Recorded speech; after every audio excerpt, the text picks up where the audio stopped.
Com obtenir documents que no tenim a les biblioteques de la UDL. Si necessites un document i no està a les biblioteques de la UDL, pots demanar-lo fàcilment a una altra biblioteca membre del CSUC a través del Cercatot. T'expliquem com fer-ho.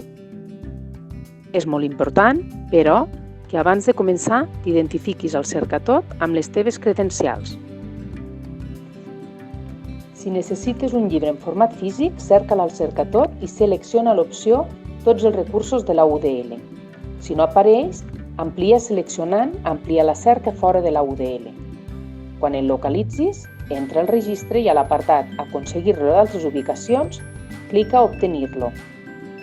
A la pantalla següent cal que omplis de forma obligatòria a quina biblioteca vols rebre el document.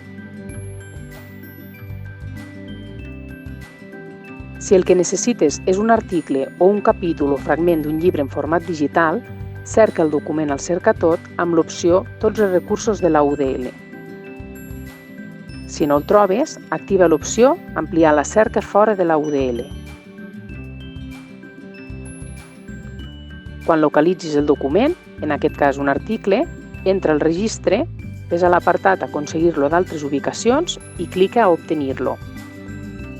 A la pantalla següent cal que omplis de forma obligatòria els camps marcats amb un asterisc. Envia la petició. En el cas d'un capítol o fragment de llibre, has de seleccionar l'opció corresponent i indicar quin número de capítol i quines pàgines necessites. Cada sol·licitud està limitada a un article, un capítol o un 10% d'un document. Si no has localitzat el document al Cercatot ni al catàleg col·lectiu de les Universitats de Catalunya, pots demanar-lo a través del SOT, Servei d'Obtenció de Documents. El primer cop cal que et donis d'alta. Els següents pots accedir directament al formulari de petició. Si tens qualsevol dubte, escriu-nos.